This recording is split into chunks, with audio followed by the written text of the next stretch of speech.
I'm coming. কি দিয়েছিস এর মধ্যে? কি কি দিয়েছিস? কিছুই দিইনি এখনো, মেথি শাক আর লঙ্কা। আর কি? ময়দা?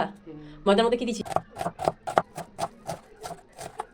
আবারও অনেক দিন পর বোনের হাতের মেথির পরোটা খাবো। তার জন্য রেসিপিটা আগে আপনাদের সাথে শেয়ার করি। বোন নিয়েছে এখানে 2 কাপ ময়দা, তার মধ্যে একটা মেথির শাকের যে বান্ডিল বাজার থেকে কিনতে পাওয়া যায় সেটাকে ধুয়ে ভালো করে কুচি কুচি করে নিয়েছে। তার মধ্যে মাঝারি সাইজের 2টো পেঁয়াজ দিয়েছে একদম কুচি কুচি করে, একটু লঙ্কার গুঁড়ো, একটু কাঁচা লঙ্কা দিয়েছে ঝালটা নিজের মতন করে, স্বাদ মতো নুন ও মিষ্টি দিয়েছে, সাথে একটু হলুদ গুঁড়ো আর সাদা তেল দিয়েছে, দিয়ে সেটাকে একটু ময়ন দিয়ে নিচ্ছে। ময়ন দেওয়া হয়ে গেছে, এবার অল্প অল্প জল দিয়ে ময়দাটাকে এখন মেখে নিচ্ছে। আর বোন এই মেথির পরোটা না দারুণ বানায়, মানে খুবই সুন্দর বানায়, আমাদের খুবই পছন্দ হয়। ময়দা মাখা হয়ে গেছে, এখন লেচি কেটে নিচ্ছে। আর আমার চারপাশে চলছে ডেক, যেহেতু আমাদের পাশেই গার্ডেন আছে, ওখানে পিকনিক হচ্ছে, তাই আওয়াজ আসতেই পারে, সেটাকে একটু স্কিপ করে যাবেন, মানে ইগনোর করে যাবেন। মেথির পরোটা পুরোটা ঘিয়ে ভাজলে অনেক বেশি সুস্বাদু হয়, টেস্টি হয়, কিন্তু পুরোটা ঘিয়ে ভাজলে অনেকটা পরিমাণে ঘি যায়। আমরা আবার একটু কিপটে আছি, তাই মিক্স করে নিয়েছি। 2 চামচ ঘি, সাদা তেল নিয়েছি, তার মধ্যে হালকা একটুখানি গলিয়ে নিয়েছি, ব্যাস। এইবার অল্প অল্প করে ময়দা দিয়ে বোন মেথির পরোটাগুলো গোল গোল করে বেলে নিচ্ছে। একদম পাতলা হবে না, আবার একদম বেশি মোটা হবে না, মিডিয়াম সাইজ করে বেলে নেবে। কারণ খুব বেশি যদি পাতলা হয়ে যায়, মেথির পরোটাটা যখন ভাজা হবে তখন সেটা অনেক বেশি হার্ড হয়ে যায়।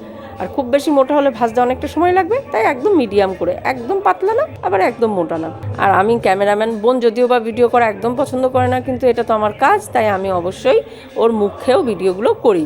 পুরো রান্নাটাই বোন করছে, কারণ এইসব রান্না বোনকে আমার একদমই শেখাতে হয় না, এগুলো ওই ভালো জানে, আমি বরঞ্চ পারিই না বললে চলে। ব্যাস, মিডিয়াম আছে, এখন মেথির পরোটাগুলো একে একে ভেজে নিচ্ছে। আর এই যখন একটু ঘিটা দিচ্ছে না, কী যে দারুণ একটা গন্ধ বেরোচ্ছে না, মেথি শাকের একটা গন্ধ, তার মধ্যে ঘিয়ের গন্ধ, দারুণ গন্ধ বেরোচ্ছে।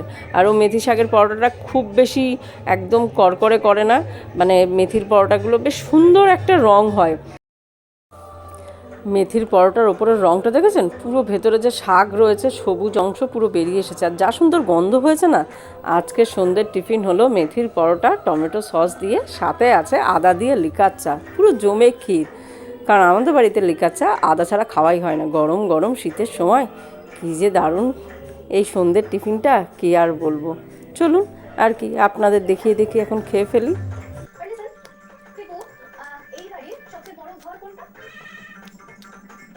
খুব ভালো হয়েছে।